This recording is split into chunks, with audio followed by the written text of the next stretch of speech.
آپ نے کبھی پرندے کو نماز پڑھتے دیکھا؟ پرندے کو تو دیکھا ہے، نماز پڑھتے دیکھا ہے کہ اس نے یوں کیا اور یوں کرنے کے بعد یوں کر لیا ہو؟ کہیں دیکھا نماز کے بعد؟ کئی پرندے کو آپ نے وضو کرتے ہوئے دیکھا ایسے ایسے کر کے؟ کہیں نہیں. سمجھ گئے نا آپ کہ نماز الگ ہے اور پرندے کی نماز الگ ہے. اگر اللہ یہ کہہ دیتا کہ ہر پرندہ نماز پڑھ رہا ہے، اگر اللہ یہ کہہ دیتا ہے کہ ہر پرندہ نماز پڑھ رہا ہے، ہر پرندہ تسبیح پڑھ رہا ہے، تو پھر ہر پرندے پر واجب ہو جاتا کہ محلے کی جامع مسجد میں آتا اور مسلمانوں کے ساتھ ہاتھ باندھ کے کھڑے ہو جاتا. لیکن پرندے کو کبھی آپ نے ہاتھ باندھے ہوئے نہیں دیکھا ہوگا.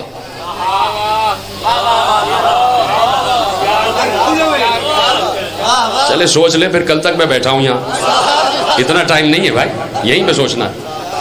کہیں پرندے کو آپ نے ہاتھ باندھے ہوئے دیکھا ہے؟ بھائی وہ جب اڑتا ہے تو پر پھیلا کے اڑتا ہے، اور اللہ کہہ رہا ہے یہ اڑتے ہوئے نماز پڑھتا ہے.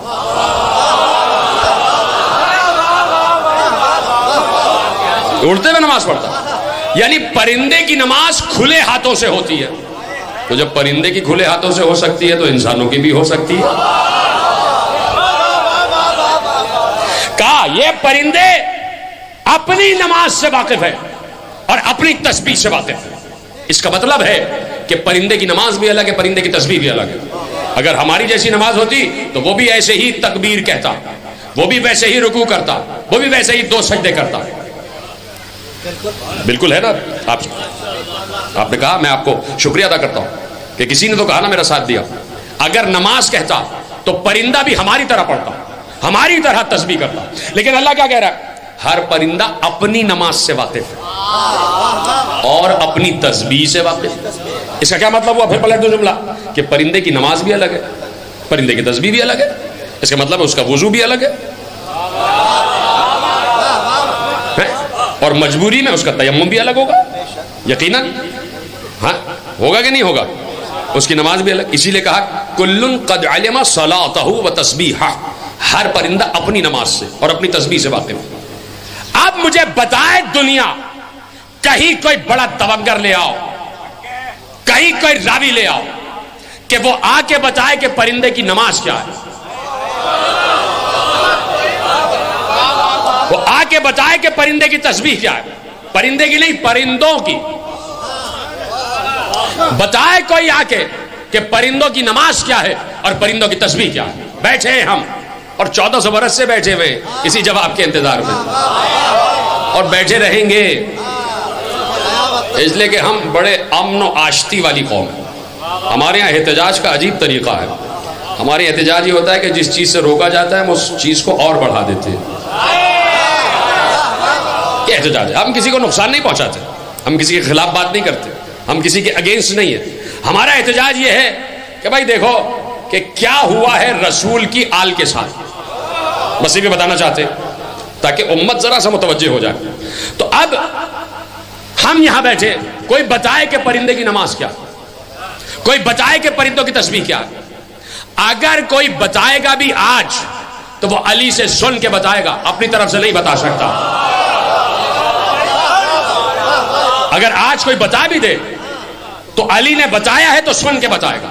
اگر علی نہ بتاتے تو آج بھی تمہارے دماغ خالی ہوتے، خالی دماغ ہوتے.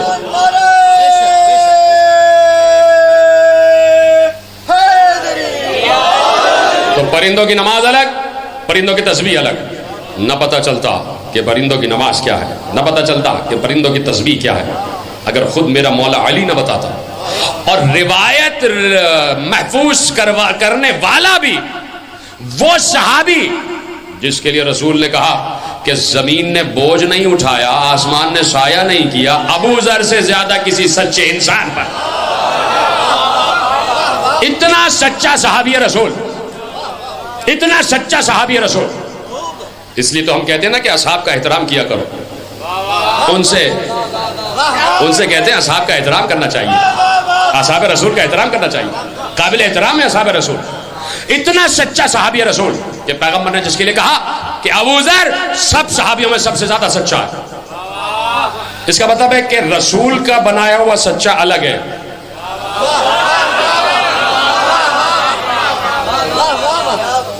اب اگلا جملہ خود ہی جوڑ لیجئے گا گھر جا کے افطار کے بعد، ہے کہ ابو ذر سب سے سچا، اس سب سے سچے صحابی رسول نے روایت محفوظ کروائی.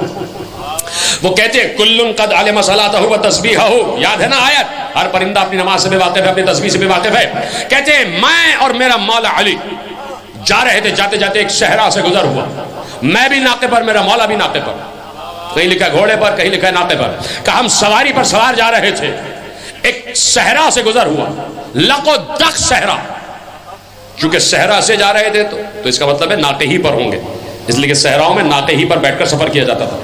کہ لقو دق صحرا، دور دور کہیں کوئی مخلوق نہیں، کہیں کوئی ذی شعور نہیں، کہیں کوئی ذی عقول نہیں، کہیں کوئی شراب بھی نہیں، کہیں کوئی نقلستان نہیں، کہیں کوئی درخت نہیں، کہیں کوئی پتا نہیں، کہیں کوئی پانی نہیں، کہیں کوئی بوٹا نہیں، چاروں طرف خشکی ہی خشکی، اور سورج آگ برسا رہا تھا. کہ ایسے میں ہم 20 صحرا سے گزر رہے تھے. ایک بار علی نے ایسے کیا اور کہا وعلیک السلام، جی آپ سلامت رہے، ایسے یوں دیکھا اور کہا وعلیک السلام. ابو ذر چھٹک کے کہتے ہیں، چاروں طرف دیکھ کر کہتے ہیں مولا کہیں دور دور کوئی ذی شعور نہیں، کوئی ذی عقل نہیں، کہیں کوئی ذی نفس نہیں، مولا کس کو جواب سلام دیا ہے؟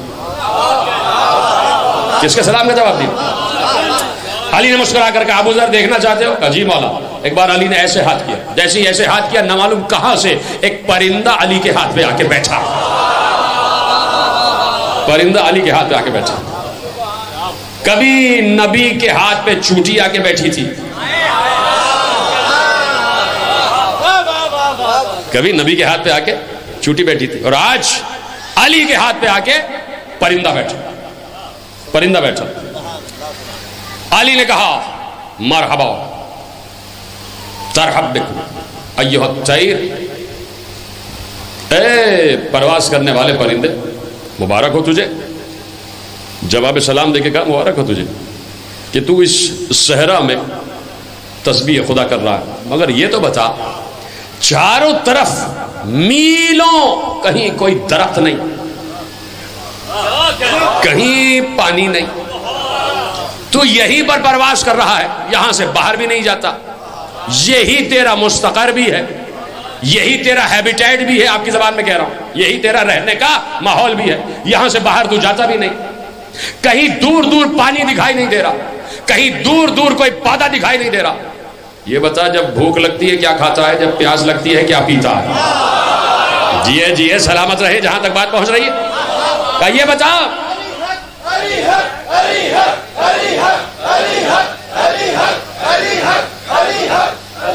جب بھوک لگتی ہے تو کیا کھاتا ہے، جب پیاس لگتی ہے تو کیا پیتا ہے؟ قرآن نے کیا کہا؟ ہر پرندہ اپنی نماز سے بھی واقف ہے، اپنی تسبیح سے بھی واقف ہے. یا تو کوئی اور تسبیح و نماز لا کے دکھاؤ، یا پھر وہی تسبیح و نماز مانو جو علی بتا رہے ہیں. جیسے ہی علی نے پرندے سے پوچھا کہ جب بھوک لگتی ہے کیا کھاتا ہے، جب پیاس لگتی ہے کیا پیتا ہے، ایک بار مسکرا کر فصیح عربی زبان میں کہتا ہے کہ مولا جب بھوک لگتی ہے آپ پر درود پڑھتا ہوں، جب پیاس لگتی ہے آپ کے دشمنوں پر لعنت کرتا ہوں.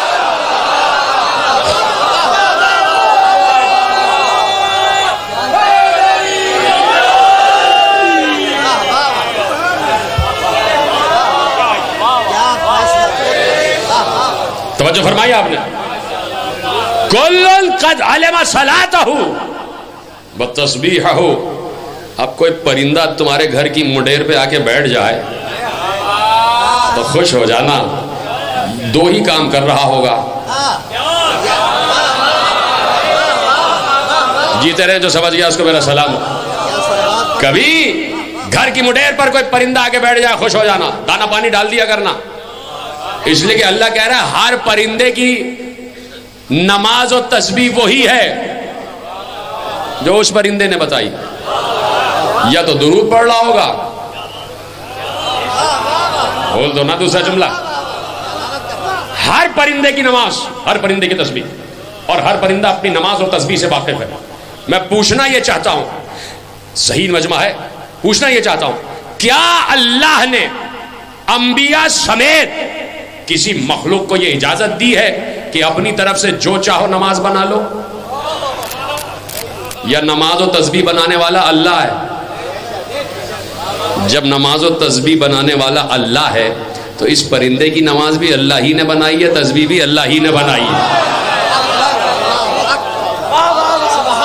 سمجھ گئی نا بات؟ عبادت کی شکل ترتیب دینے والا اللہ ہے، تو پرندوں کی تسبیح اللہ نے سکھائی ہے. کیا ہے پرندے؟ ضروری نہیں ہے کہ بھوک لگے تو کچھ گیہوں کھا لے. آل محمد پر درود پڑھ، تیری بھوک مٹ جائے گی، اور ان کے دشمنوں کو لعنت کر، تیری پیاس مٹ جائے گی. اب سمجھے آپ؟ عاشور کے پورے دن نہ ہمیں بھوک لگتی ہے نہ پیاس لگتی ہے، فاقے سے رہتے ہیں، درود پڑھ رہے ہوتے ہیں اور قاتلان حسین پر لعنت بھیج رہے ہوتے ہیں. نہ بھوک لگ رہی ہوتی ہے نہ پیاس لگ رہی ہوتی ہے. سمجھ رہے آپ؟ کبھی کبھی ہم بھی پرندوں والی نماز پڑھ لیتے ہیں، پرندوں والی تسبیح کر لیتے ہیں. اس لیے اللہ نے کہا سبح للہ ما فی السماوات والارض وہو العزیز الحکیم. سورہ جمعہ میں ارشاد فرمایا بسم اللہ الرحمن الرحیم یسبح للہ ما فی السماوات وما فی الارض الملک القدوس العزیز الحکیم والذی بعث فی الامین رسولا منہم یتلو علیہم آیاتہ ویزکیہم ویعلمہم الکتاب والحکمۃ وان کانوا من قبل لفی ضلال مبین. اللہ نے اپنی صفت بیان کی. کبھی امت مسلمہ اس زاویے سے بھی تو قرآن کو پڑھے جیسے ہم پڑھانا چاہ رہے ہیں. کبھی اس زاویے سے پڑھو. سورہ جمعہ کا آغاز یسبح للہ ما فی السماوات وما فی الارض، جو کچھ زمین میں ہے جو کچھ آسمان میں ہے وہ اللہ کی تسبیح کر رہا ہے. کون اللہ؟ اب اللہ کہہ رہا ہے وہ اللہ. اب اللہ اپنی صفتیں بیان کر رہا ہے، بسط فخر اپنی صفت بیان کر رہا ہے. بہت مختصر گفتگو ہے، میرے دائرہ کار میں تو گفتگو کامل ہو جائے گی. مجھے کہا گیا کہ 12 بجے مجھ ممبر چھوڑنا ہے، تو آپ میرے ساتھ رہیے گا. فکر پہ 12 نہ بجے، بس عقیدے پہ 12 نہ بجے، سمجھے؟ ہاں عقیدے میں 12 ہونے چاہیے، عقیدہ 12 پر ہونا چاہیے، لیکن عقیدے کے 12 نہ بج جائیں. ٹھیک ہے؟ توجہ ہے نا میرے ساتھ ہیں آپ؟ اب اللہ نے کہا کون اللہ؟ جس اللہ کی تسبیح آسمان اور زمین میں ہر ذی نفس کر رہا ہے، ہر ذی شعور کر رہا ہے، یہاں تک کہ بے جان پتھر بھی کر رہا ہے. ما فی السماوات وما فی الارض، اس میں ذرات زمین بھی آ گئے. جو کچھ زمین میں ہے جو کچھ آسمان میں سب اللہ کی تسبیح کر رہا ہے. اب اللہ کہہ رہا ہے اب اللہ خود اپنی تسبیح کر رہا ہے، خود اپنی صفت بیان کر رہا ہے. اور جب اللہ خود اپنی صفت بیان کرے گا تو کتنی بلند صفت ہوگی. جس صفت پر اللہ کو فخر ہوگا، دیکھیں پہلے اس کو سمجھیں آپ. اب اللہ جو اپنی صفات بیان کرے گا وہ صفات بیان کرے گا جس پر اس کو فخر ہوگا. آپ بھی جب کسی سے فخریہ کوئی بات بیان کرتے ہیں تو آپ کی سب سے بڑی ڈگری جو ہوتی ہے وہ بیاتے ہیں. بھائی میں پی ایچ ڈی ہوں. کبھی آپ نے کہا ہے ذرا بچ کے رہنا میں نے 8ویں پاس کی ہے؟ کبھی نہیں. آپ اپنی سب سے بڑی ڈگری بیان کرتے ہیں، بھائی میں پی ایچ ڈی ہوں ذرا بچ کے رہنا. تو جو سب سے بڑی صفت ہوتی ہے وہ بیان کی جاتی ہے. اللہ اپنی بڑی صفات بیان کر رہا ہے. کون سی صفات؟ یسبح للہ ما فی السماوات وما فی الارض الملک القدوس العزیز الحکیم. کہ میں وہ ہوں. اب اللہ اپنی عظیم صفات بیان کر رہا ہے کہ میں وہ ہوں کہ میں ہی مالک ہوں، میں ہی صاحب تقدیس ہوں، میں ہی غلبے والا ہوں اور میں ہی حکمت والا ہوں. 4 بڑی عظیم صفتیں بیان کرنے کے بعد کہا اور میری سب سے بڑی صفت ان 4 کے بعد یہ ہے کہ میں ہی وہ ہوں جس نے جاہلوں میں مصطفیٰ کو بھیجا. جو سمجھ گیا اس کو میرا سلام ہے، جو نہیں سمجھا اس کو میرا دور سے سلام ہے. 5ویں صفت بیان کی والذی بعث فی الامین رسولا منہم یتلو علیہم آیاتہ وَيُزَكِّيهِمْ وَيُعَلِّمُهُمُ الْكِتَابَ وَالْحِکْمَةَ وَإِنْ كَانُوا مِنْ قَبْلُ لَفِي ضَلَالٍ مُبِينٍ. کہ میری ان 4 صفتوں میں سے 5ویں صفت یہ ہے میں مالک ہوں، میں قدوس ہوں، میں عزیز ہوں، میں حکیم ہوں. اور میری سب سے بڑی صفت یہ ہے کہ میں ہی مصطفیٰ کو بھیجنے والا ہوں. مصطفیٰ کو مبعوث کرنا اللہ کی صفات میں سے بڑی صفت، بڑی صفت اللہ کی صفات میں سے بڑی صفت مصطفیٰ کو مبعوث کرنا. تو اب اللہ عقائد بنا رہا ہے، اللہ عقیدے ترتیب دے رہا ہے. تو میں پوچھنا چاہتا ہوں کہ عقیدہ اپنا بنایا ہوا بنایا جائے گا یا اللہ کا بتایا ہوا بنایا جائے گا؟ جو عقیدہ اللہ بتا دے وہی عقیدہ سب سے بہترین عقیدہ، اس سے ذرہ برابر نہ ادھر نہ ادھر۔ سب میرے ساتھ متفق ہے؟ بھائی عقیدہ وہ ہو کہ جو اللہ بتا دے اور بنا دے اور بھیج دے۔ تو اب اللہ جب عقیدہ بتا رہا ہے، بنا رہا ہے، بھیج رہا ہے، تو اب کسی اور سے عقیدہ پوچھنے کی ضرورت ہی نہیں۔ اب آج بھی امت کا مسئلہ اور قوم کا مسئلہ یہی ہے کہ جتنے گھر اتنے عقیدے،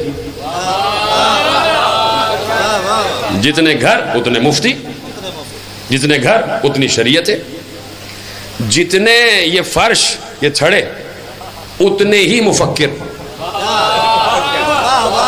کچھ کام نہیں ہوتا، شام کو بیگم نے کہا بھائی ذرا تھوڑی دیر کے لیے باہر جاؤ، ہم آرام کریں گے۔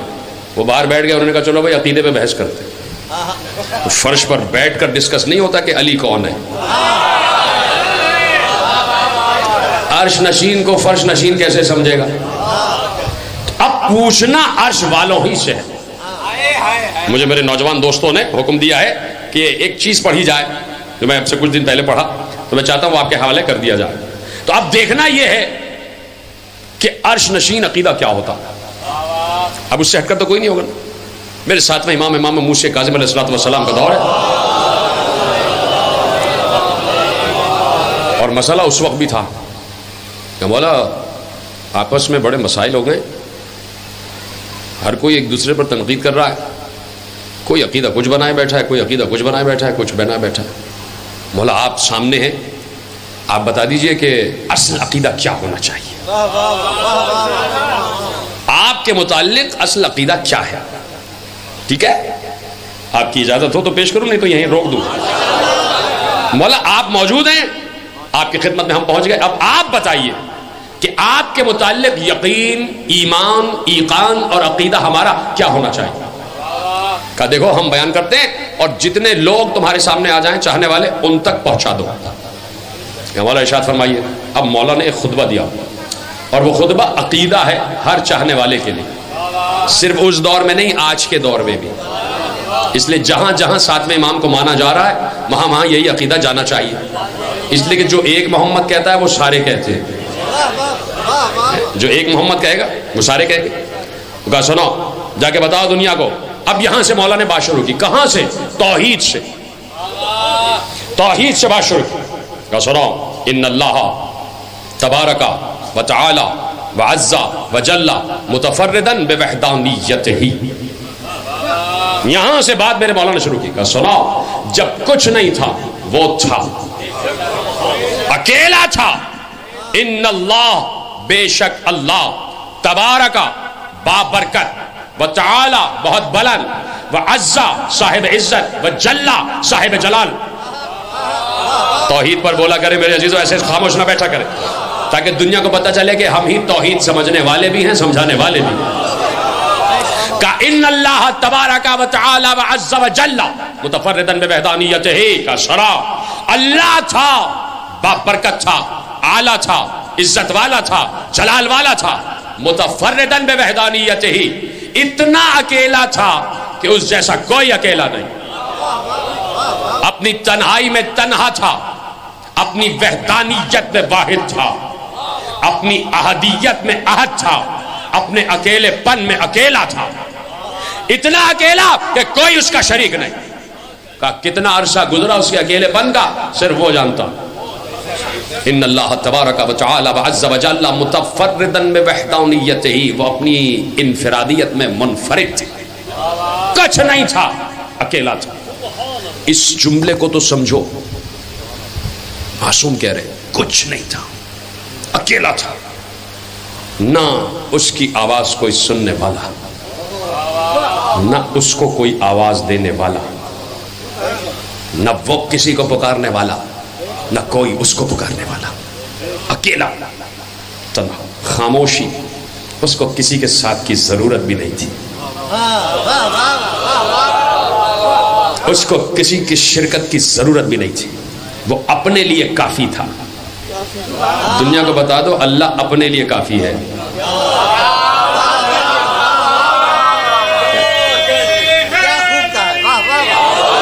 اکیلا، تنہا، واحد، احد، کتنا عرصہ بس وہی جانتا، کہا بس وہ اکیلا تھا، اپنے ہی کیف میں تھا، اپنے ہی وجود میں تھا۔ ایک بار مولا نے فوراً کہا، نہ معلوم کتنا عرصہ گزرا، لیکن کہا ثم خلق محمدا وعلیا وفاطمہ والحسن والحسین، کہ اپنی تنہائی کے فوراً بعد اگر کسی کو اپنی تنہائی کا شریک بنایا ہے تو وہ کل یہ 5 تھے، محمد، علی، فاطمہ، حسن، حسین۔ سن رہے ہیں کہ نہیں سن رہے؟ مولا عقیدہ بیان کر رہے ہیں کہ متفردن بوحدانیتہ، اس کے بعد ثم خلق محمدا وعلیا وفاطمہ والحسن والحسین، اس کے فوراً بعد اللہ نے خلق کیا محمد کو، علی کو، فاطمہ کو، حسن کو، حسین کو۔ یعنی اللہ کے تنہائی کے فوراً بعد جو خلق ہوئے ہیں وہ کوئی اور نہیں، وہ یہ 5۔ وقت بھی خلق نہیں ہوا، وقت بھی خلق نہیں ہوا، کہ اس کے بعد اللہ نے 5 کو خلق کیا۔ فَمَكَثُوا أَلْفَ دَهْرٍ، اس کے بعد یہ 5 ہزار دہر اللہ کی عبادت کرتے رہے۔ سننا ہے کہ نہیں سننا؟ عقیدہ مولا بیان کر رہے ہیں، تو آج بھی یہی عقیدہ ہونا چاہیے، آج ضرورت ہے اس عقیدے، اس کے علاوہ ادھر ادھر جانے کی ضرورت نہیں۔ جب مولا نے بیان کر دیا تو اب کسی سے پوچھنے کی کیا ضرورت ہے؟ اب فرش پر، تھڑوں پر اور چبوتروں پر بیٹھ کر ڈسکس کرنے کی ضرورت کیا؟ اب ڈسکس کرو تو جو مولا نے ڈسکس کیا ہے وہ ڈسکس کرو۔ ثم خلق محمدا وعلیا وفاطمہ والحسن والحسین فمکثوا الف دہر، اس کے بعد یہ 5 دہر ہا دہر، برس ہا برس، ہزار ہا ہزار برس اللہ کی عبادت کرتے رہے، اس کی بارگاہ میں سجدہ ریز رہے۔ وہ کتنا عرصہ گزرا؟ بتا دیا دہر ہا دہر۔ پھر کہا ثم خلق جمیع الاشیاء، اس کے بعد اللہ نے تمام اشیاء کو خلق کیا۔ کاش کہ یہ جملہ پہنچ جاتا، 5 کے بعد اللہ نے اشیاء کو خلق کیا، 5 کے بعد۔ قبلہ آپ سلامت رہیں، دیکھیے ایسی سماعت ہو تو دل خوش ہو جاتا ہے، یہی تک میں لانا چاہتا تھا جہاں میرے بزرگ پہنچ گئے۔ 5 کے بعد اشیاء کو خلق کیا، اس کا مطلب ہے یہ 5 شے نہیں ہے۔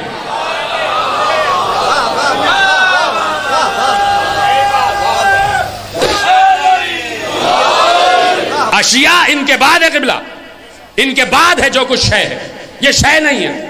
ثم خلق جمیع الاشیاء واشہدہم علی خلقہا، اور ان 5 کو تمام اشیاء کی خلقت پر گواہ بنایا۔ نہیں نہیں نہیں، آپ پہنچے نہیں، جو پہنچ گیا میں شکر گزار ہوں، اور جو نہیں پہنچا میں اس کو ابھی پہنچاتا ہوں۔ ثم خلق جمیع الاشیاء، جمیع الاشیاء جتنی اشیاء ہیں ان کے بعد خلق ہوں۔ میں اگر آپ سے کہوں سب مل کے ہم بیٹھ جائیں نا اس وقت کہ سب کاغذ قلم ہاتھ میں لو، کاغذیں اور قلمیں ہاتھ میں لو اور اشیاء کی فہرست بنانے بیٹھو، زندگی ختم ہو جائے گی، فہرست ختم نہیں ہوگی۔ اشیاء کی فہرست، یہ جس فرش پہ بیٹھے ہو نا یہ بھی شے ہے، یہ میں جس ممبر پہ بیٹھا ہوں یہ بھی شے ہے، یہ مائک بھی شے ہے، ہمارا وجود بھی شے ہے، ہمارے بال بھی شے ہے، ہمارا جسم بھی شے ہے، جو کپڑے پہنے یہ بھی شے ہے، یہ جو خالی نظر آ رہا ہے نا خلا، یہ بھی شے ہے، یہ آسمان بھی شے ہے، یہ 7 آسمان بھی شے ہے، یہ ذرات زمین بھی شے ہے، زمین کے طبقات میں بسنے والی مخلوقات بھی شے ہے، مخلوقات کے پیٹ میں پلنے والی مخلوق بھی شے ہے، دریا بھی شے ہے، سمندر بھی شے ہے، پھل بھی شے ہے، پھول بھی شے ہے، درخت بھی شے ہے، پہاڑ بھی شے ہے، چٹانیں بھی شے ہے، پرندے بھی شے ہے، حشرات الارض بھی شے ہے، مچھلیاں بھی شے ہے، حیوانات بھی شے ہے، فرشتے بھی شے ہے، ملائکہ بھی شے ہے، انبیاء بھی شے ہے، شہداء بھی شے ہے، صالحین بھی شے ہے، صدیقین بھی شے ہے۔ سلامت رہے، آجائیں میرے ساتھ ساتھ۔ آسمان بھی شے ہے، چاند بھی شے ہے، سورج بھی شے ہے، ستارے بھی شے ہیں، سیارے بھی شے ہیں، ثوابت بھی شے ہے، جنت بھی شے ہے،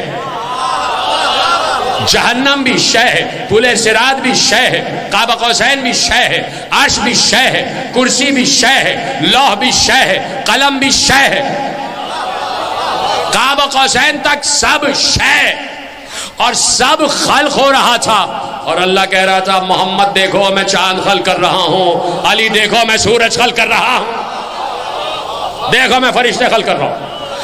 ہر شے کو خلق کرتا گیا، اور ان 5 کو گواہ بناتا گیا. دیکھو چاند خلق ہو گیا, دیکھو سورج خلق ہوا, دیکھو زمین خلق ہوئی, دیکھو ستارے خلق ہو گئے, دیکھو قاب قوسین تک عرش, لوح, قلم, کرسی سب خلق ہو گیا, دیکھو فرشتے خلق ہو رہے ہیں, دیکھو ملائکہ خلق ہو رہے ہیں, دیکھو شہداء خلق ہو رہے ہیں, دیکھو انبیاء خلق ہو رہے ہیں, دیکھو رسول خلق ہو رہے ہیں, دیکھو زمینیں خلق ہو رہی ہیں, دیکھو ذرات زمین خلق ہو رہے ہیں, دیکھو تمام مخلوقات خلق ہو رہی ہیں. اور یہ 5 گواہ ہو رہے تھے. جب تمام مخلوقات, فہرست گنوا چکا, سب فہرست ذہن میں لے آؤ, سب فہرست زمین سے لے کے قاب قوسین تک, جب تمام مخلوقات خلق ہو گئی تو مولا کہتے ہیں وَأَشْهَدَهُمْ عَلَى خَلْقِهَا, ان کو ان تمام مخلوقات پر گواہ بنایا. وَفَوِّضْ أُمُورَهَا إِلَيْهِمْ وَأَجْرِ طَاعَتَهُمْ إِلَيْهَا. کہا جب تمام مخلوقات کو خلق کر لیا تو دیکھیں جملہ ضائع نہیں ہونا چاہیے, مولا کا جملہ ہے, یقین کے ساتھ سنیے گا. کہ جب تمام مخلوقات خلق ہو گئی تو ہر مخلوق کو مخاطب کر کے کہا اطاعت میری نہیں ان کی ہوگی.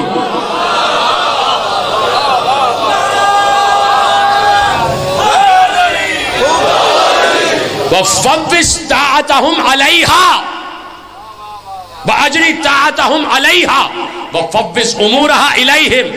ہر مخلوق سے کہا ان کی اطاعت کرنا. کون کہہ رہا ہے؟ اللہ. یعنی چاند سے کہہ رہا ہے ان کی اطاعت کرنا, سورج سے کہہ رہا ہے ان کی اطاعت کرنا, ستاروں سے کہہ رہا ہے ان کی اطاعت کرنا, فرشتوں سے کہہ رہا ہے ان کی اطاعت کرنا, انبیاء سے کہہ رہا ہے ان کی اطاعت کرنا, ملائکہ سے کہہ رہا ہے ان کی اطاعت کرنا. تو آج کے انسانوں اور مسلمانوں اور مومنوں سے بڑھ کر اور بہتر تو وہ مخلوقات ہیں کہ چاند بھی ان کی اطاعت میں 2 ٹکڑے ہو جاتا ہے, سورج بھی ان کی اطاعت میں واپس پلٹ آتا ہے, ستارہ بھی ان کی اطاعت میں گھر کا طواف کرتا ہے, ملائکہ بھی ان کی اطاعت میں زمین پر اترتے ہیں, ملائکہ بھی ان کی اطاعت میں زمین پر اترتے ہیں. کبھی بچوں کا جھولا جھلاتے ہیں, کبھی چکی چلاتے ہیں, کبھی چرخا گھماتے ہیں. ہر مخلوق سے کہا ان کی اطاعت کرنا. تبھی تو اب بات سمجھ میں آئی. ارے آج کے مولوی اور ملا سے بہتر تو وہ بھیڑیا تھا جس نے جناب یعقوب سے کہا تھا کہ ہم بھیڑیوں پر اللہ نے معصوموں کا خون حرام قرار دیا ہے. بھیڑیوں پر معصوم کا خون حرام ہے, یعنی بھیڑیا معصوم کو قتل نہیں کر سکتا, اور جو معصوم کو قتل کر دے وہ کتنا بڑا بھیڑیا ہوگا. سوچیں آپ. تمام مخلوقات سے کہا ان کی اطاعت کرنا. ختم ہو رہی ہے گفتگو. اور پھر دوسرا جملہ کیا کہا؟ وَفَوِّضْ أُمُورَهَا إِلَيْهِمْ. اور کہا کہ تمام مخلوقات سے کہا کہ تمہیں جب بھی جہاں بھی کوئی بھی کسی بھی قسم کی ضرورت ہو ہم سے نہ کہنا, ان سے کہنا. ہر مخلوق کے ہر امر کو ان کے حوالے کر دیا کہ تمہارا ہر امر ان کے حوالے. کوئی ضرورت ہو ان سے کہنا, کوئی پریشانی ہو ان سے مانگنا, کوئی حاجت ہو ان سے طلب کرنا. جملہ کہہ دوں گا آپ کی اجازت. یہ اصحاب یسار اور اصحاب یمین سب سے کہہ دوں, دائیں طرف اور بائیں طرف والے سب سے, سامنے والوں سے آگے پیچھے والوں سے سب سے کہہ دوں. کیا کہا؟ جو بھی جب بھی جہاں بھی جیسی بھی کوئی بھی ضرورت ہو ان سے طلب کرنا. تو آج کے مسلمان سے بہتر تو وہ راہب تھا.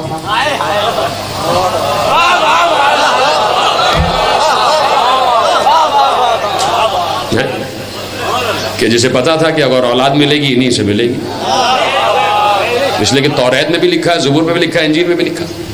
ٹھیک ہے, آخری جملہ آپ کے حوالے کروں. کہ تمام مخلوقات سے کہا, ان 5 کا تعارف کراتے کراتے کہا وَهُمْ يُحِلُّونَ مَا يَشَاءُونَ وَيُحَرِّمُونَ مَا يَشَاءُونَ. ہر مخلوق سے کہا تم جانتے ہو یہ کون ہے؟ اللہ کہہ رہا ہے تم جانتے ہو یہ کون ہے؟ یہ وہ ہیں جس چیز کو چاہے حلال کر دیں, جس چیز کو چاہے حرام کر دیں. اور پھر کہا وَمَا يَشَاءُونَ إِلَّا أَن يَشَاءَ اللَّهُ. اور یہ تو وہی چاہتے ہیں جو ہم چاہتے ہیں. کہ یہ ہے وہ عقیدہ اے محمد ابن سنان, یہ ہے وہ عقیدہ جو تم میں سے سب کا ہونا چاہیے. اس سے آگے جاؤ گے ہلاک ہو جاؤ گے, اس سے پیچھے رہ جاؤ گے ہلاک ہو جاؤ گے. کہ یہ مانو کہ اللہ سے متصل ہے یہ 5, اللہ کی مرضی ہے یہ 5, اللہ کی مشیت ہے یہ 5. انہوں نے تو بستر ہجرت پر ایک شب سو کر اللہ کی تمام مرضیاں خرید لی. جب ایک شب کی سانسوں سے اللہ کی مرضی لے لیتے ہیں تو یہ تو ہر رات اللہ کی مرضی ہی سے سوتے. جو سمجھ گیا اس کو میرا سلام. ایک شب علی سوئے تو مرضیاں لے لی, تو ہر روز اللہ کی ہی مرضی سے تو علی سوتے. تو اس کے علاوہ بھی پتہ نہیں کیا کیا کچھ علی نے لے لیا اللہ سے. تو اگر آج علی کے فضائل بیان کیے جا رہے ہیں تو اس علی کے فضائل جس علی کو صاحب فضیلت اللہ نے بنایا.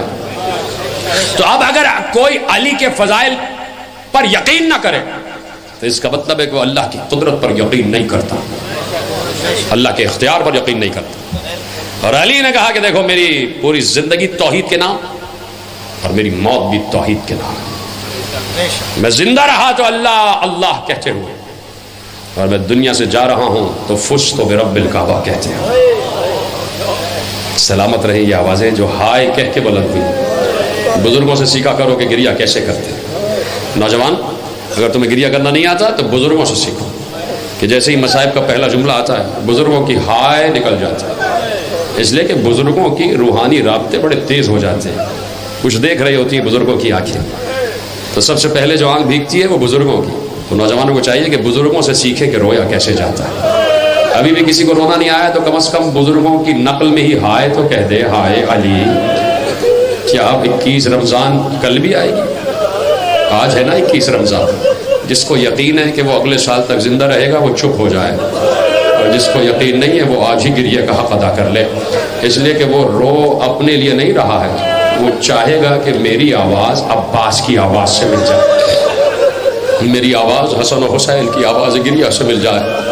آج کا دن بچوں پر بڑی قیامت کا دن گزرا ہے, اس لیے کہ صبح کو علی کا جنازہ اٹھ چکا ہے, حسن و حسین بابا کو دفنا کے آ بھی چکے ہیں. یہ عجیب وقت ہے جو اہل حرم پر گزر رہا ہے. اس وقت عجیب وقت ہے جو بچوں پر گزر رہا ہے. اس لیے کہ ماں کا سایہ تو پہلے ہی اٹھ چکا تھا, باپ کا سایہ بھی اٹھ چکا ہے. زینب بھی پریشان ہے, خدا کسی بچوں پر ایسے یتیمی کی بلا نہ لائے جیسے اہل محمد کے علی کے بچوں پر آ گئی. اس لیے کہ 3 دن علی کے بچوں نے علی کے زخمی سر کو اپنی آنکھوں سے دیکھا ہے, علی کے زرد چہرے کو اپنی آنکھوں سے دیکھا ہے. میرے عزیزو, علی وہ علی ہے, نہ صرف علی بلکہ رسول اور زہرا. کوئی اس فرد کا بزرگ ایسا نہیں ہے کہ جس نے دنیا میں جانے سے پہلے, دنیا سے جانے سے پہلے کربلا نہ بیان کی ہو, حسین کے مصائب نہ بیان کیے ہوں. مجھے ایک روایت یاد آ گئی, اسی پہ شاید تقریر ختم ہو جائے. کہیں میں پڑھ رہا تھا کہ علی جب نہروان سے واپس آ رہے تھے, عبداللہ ابن عباس روایت کرتے ہیں کہ ہزاروں کی تعداد میں علی کے انصار ساتھ ساتھ تھے, نہروان سے واپس آ رہے تھے اور جانا تھا کوفے کی طرف. جاتے جاتے تیز گھوڑے دوڑ رہے تھے کہ ایک بار علی نے یکایک اپنے گھوڑے کو روک لیا.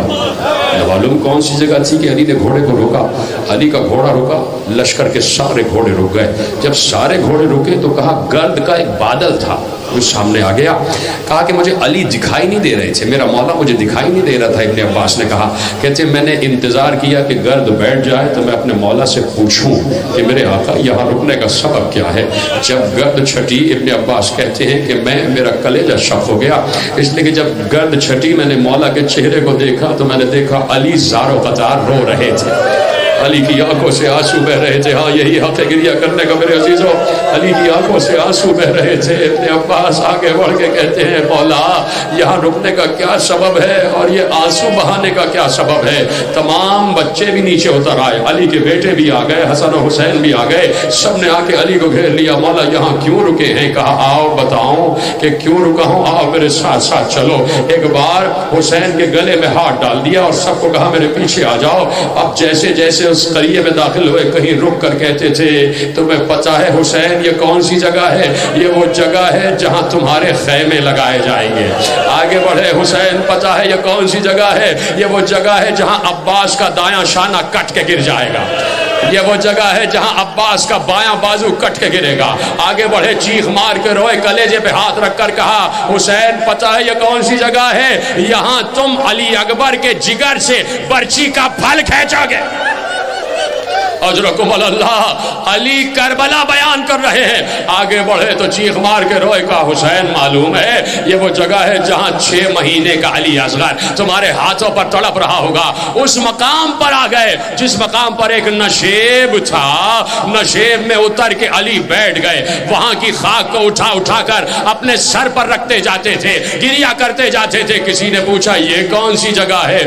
رو کر کہا یہ وہ جگہ ہے جہاں حسین کا سینہ ہوگا ہوگا، شمر کا زانو ہوگا، 13 ضربیں ہوں گی اور کوئی بی بی چلا رہی ہوگی، ارے میرے لال کو نہ مار۔ اجرکم اللہ، اجرکم اللہ۔ میں نے کہا نا تمہاری آواز گریہ بلند ہو جائے، ہائے علی کی آواز آ جائے۔ آخری روایت، آخری جملہ پڑھنے جا رہا ہوں۔ ابھی یہ بات ہو ہی رہی تھی کہ دور سے ایک شیر آتا ہوا دکھائی دیا۔ جا چکے ہو نا کربلا، تو اب جس مقام کی بات کر رہا ہوں اس مقام تک اپنے رخ کو موڑ لینا۔ دور سے ایک شیر آتا ہوا دکھائی دیا، جو عام انسان تھے وہ لرزنے لگے، دور دور بھاگنے لگے۔ علی نے کہا سب رک جاؤ، یہ شیر تمہیں کچھ نہیں کہے گا۔ وہ شیر قریب آ گیا، علی نے اس نے سلام کیا، علی نے جواب سلام دیا، ابو الحارث تجھ پر علی کا سلام۔ اس نے علی کے کان میں کچھ کہا، علی نے اس کے کان میں کہے ہوئے سوال کا جواب دیا۔ اب علی نے اس کے کان میں کچھ کہا، اب علی نے، میں کچھ کہہ رہا ہوں میرے عزیزوں، اب کچھ پڑھنے کی ضرورت ہی نہیں ہے۔ ابو الحارث نے کہا، علی نے جواب دے دیا۔ اب علی نے ابو الحارث کے کان میں کچھ کہا، ابو الحارث کی آنکھ سے آنسو بہ رہے تھے، اس شیر کی آنکھوں سے آنسو بہ رہے تھے۔ وہ روتا ہوا اب نہ معلوم جنگل میں کہاں چلا گیا، نہ معلوم علی نے کیا کہا تھا۔ دنیا سر مارتی مارتی مر گئی، نہ پتا چلا کہ اس شیر سے علی نے کیا کہا تھا۔ اس وقت معلوم ہوا جب عصر عاشور کے بعد، جب حسین کا کٹا ہوا سر نو کے سینہ پر آ گیا، ایک بار فضہ خیمہ گاہ میں آئی، سر سے چادر پھینک کر کہا، اے شہزادی زینب غضب ہو گیا، اس لیے کہ گھوڑوں کی نال بندی ہو رہی ہے، فاطمہ کی لال کی لاش تنہا پڑی ہے، گھوڑے دوڑائے جا رہے ہیں، آپ کی اجازت ہے کہ جو علی نے وعدہ لیا تھا فضہ جا کے آواز دے۔ فضہ نے آواز دی، اے ابو الحارث کہاں ہے علی سے کیا ہوا وعدہ، پورا کر، فاطمہ کے لال کی لاش کو پامالی سے بچا دے۔ الا لعنت اللہ علی القوم الظالمین۔